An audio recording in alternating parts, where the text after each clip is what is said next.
je me considère comme étant porteur d'une part de la responsabilité de l'avenir de ce pays. À peu près, il y a plus de 3 ans que je m'exprime sur ce sujet-là. Il y a un peu plus de 2 ans que j'ai sorti une petite brochure dans laquelle je m'exprime clairement. J'explique pourquoi je considère que la Constitution qui est la nôtre aujourd'hui a été faite dans des circonstances particulières pour régler un certain nombre de problèmes qui se posaient à ce moment-là, avec la psychologie d'une certaine période, avec des gens qui avaient une histoire, qui voulaient régler des problèmes qui se posaient à ce moment-là et qui s'étaient posés avant. Le 22 décembre, un jour avant les élections, je continuerai de tenir le même discours. Nous devons avoir le courage de regarder, de revisiter notre loi fondamentale, parce qu'elle a des faiblesses graves. Joseph Kabila ne dit pas à ceux qui travaillent avec eux, je vous interdis de réfléchir. Répétez seulement ce que moi je dis. Non, Joseph Kabila ne change pas la Constitution. Il ne vous a pas demandé de changer la Constitution. Il n'a demandé à personne.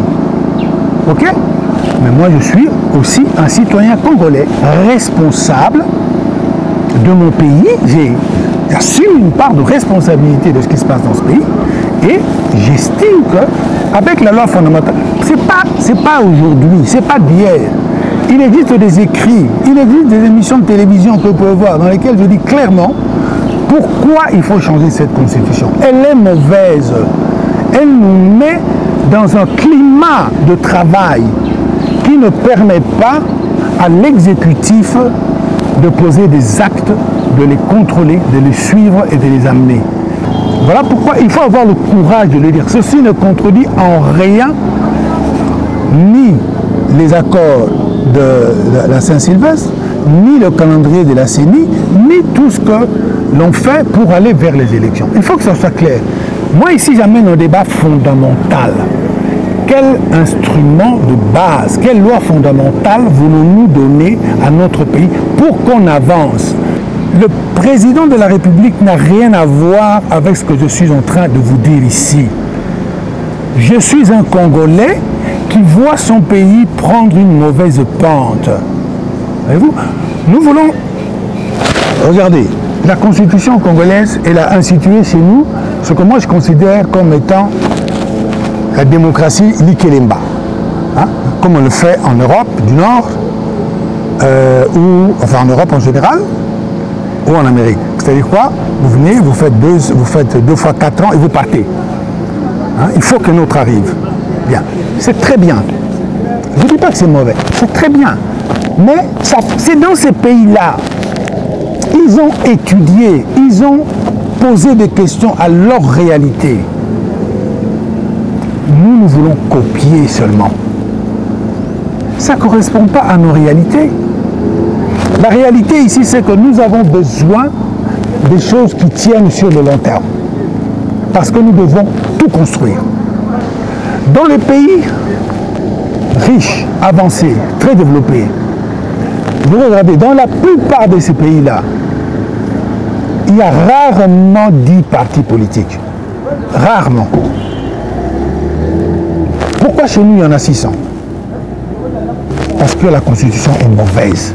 Les programmes de gouvernement, les programmes de partis qu'on a, on s'occupe de faire ça 2 semaines avant les élections. Et en général, c'est des grandes lignes, pas d'explication, rien du tout.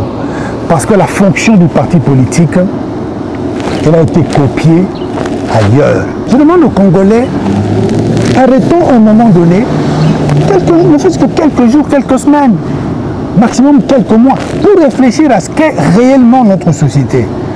Et établir une loi fondamentale qui va faire que l'on puisse aller de l'avant, que l'on rentre dans ce monde concurrentiel avec une loi fondamentale qui nous aide réellement à avancer. Aujourd'hui, dans le monde tel qu'il est, il va être extrêmement difficile pour nous de garder la loi telle qu'elle est. Pourquoi? Il y a des milliers et des milliers de Congolais à l'étranger. Et quand un Congolais à l'étranger, que ce soit une femme ou un homme, il n'est pas interdit d'épouser un étranger. Ces enfants-là, ce sont nos enfants. Pourquoi nous serons plus bêtes que les autres pour refuser nos propres enfants? Parce qu'elle est d'une mère, je ne sais pas moi, angolais, ou comme ça. Donc dès qu'un Congolais est né de quelque chose, il faut le chasser. Non, c'est pas ça. Mais il faut définir la loi en fonction des intérêts.